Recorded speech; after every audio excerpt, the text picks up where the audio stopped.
Hatton Garden Safe Deposit Robbery, London. Six men skillfully pulled off a jewelry heist during Easter weekend.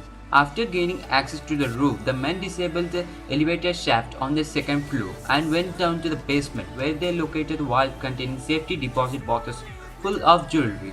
Later, they used diamond-tipped drill to create a hole into 6 feet wall. Amazingly, after 2 days of going undetected, the men returned to loot the vault even more before leaving one final time, topping their robbery around $200 million. British Bank of Middle East, Beirut. In 70s, while Beirut was in the midst of a civil war, Yasser Arafat found a perfect opportunity to rob the bank for his Palestine Liberation Organization.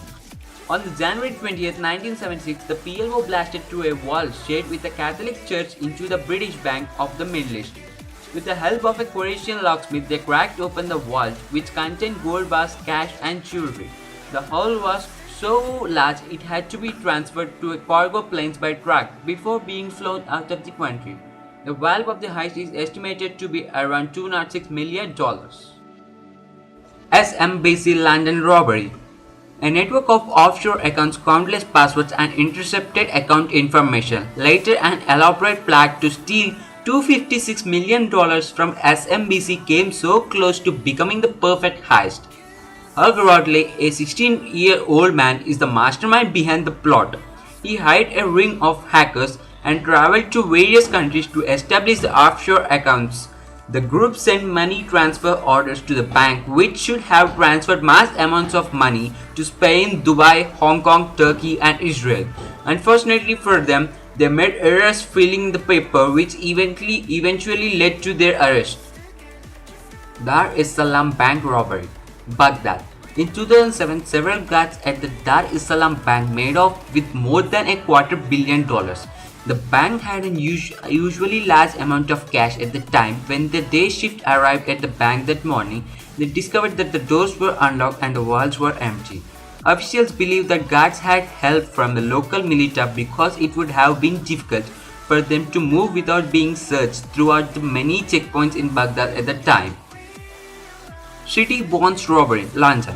One night in 1990, a 15-year-old messenger with money broker Shepherds was mugged at knife point. The messenger was carrying Bank of England Treasury bills and certificates of deposit from banks and building societies. The bonds were as good as cash. The mugger made off with 301 treasury bills and the certificates valued around $1 each. Total house of $326 million.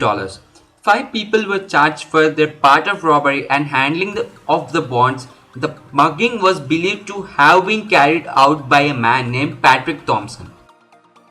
Gardner Museum Robbery, Boston. At 1:24 a.m. on March 18, 1990, while the city was preoccupied with the St. Patrick's Day celebration, a pair of thieves dressed as a Boston police officer buzzed the door to the museum and ordered, "Police, let us in." After gaining entry to the museum, the thieves told one guard, "You look familiar. I think we have a default warrant out for you." He was ordered to stand against the wall and was handcuffed. The second security guard was arrested upon arrival as well. When he was asked why he was being arrested, the thief responded, "You are not being arrested. This is a robbery." With the guard successfully out of the way, the thieves took their time and left with 13 pieces of art totaling $500 million. The artworks have not yet to be written and the crime has gone unsolved. Russian hackers. International. A Russian hacking ring has stolen an estimated $1 billion from banks over the past 2 years. The hackers use a number of techniques to gain access to the bank systems, learn about the bank's operation, and then use the knowledge to transfer money through fake accounts, even programming ATMs to dispense money at specific times. The hacking ring never takes more than $10 million from a bank before moving on to the next, targeting over 100 banks in 30 countries and remaining undiscovered to this day. Central Bank of Iraq robbery, Iraq. In the opening hours of Iraq war, Saddam Hussein ordered his son and close advisor to cut off $1 billion from the Central Bank of Iraq in what would become the largest bank heist in history. With American bombers preparing to drop the first bombs of Iraq war, Saddam Hussein needed secure enough finance to guarantee his survival. He needed his son and close advisor handwritten note and signature which was used to authorize the removal of 3 tractor trailers worth of money with absolutely no question asked. It took a team of workers 2 hours to load the 1 billion 2 trailers before they departed. Stephen Breitweiser, hero. As close to a movie cat burglar as you can get, Stephen Breitweiser was a French waiter that stole 239 artworks valued at $1.4 billion in total. His thefts came from 172 museums over 6 years while traveling Europe as a waiter.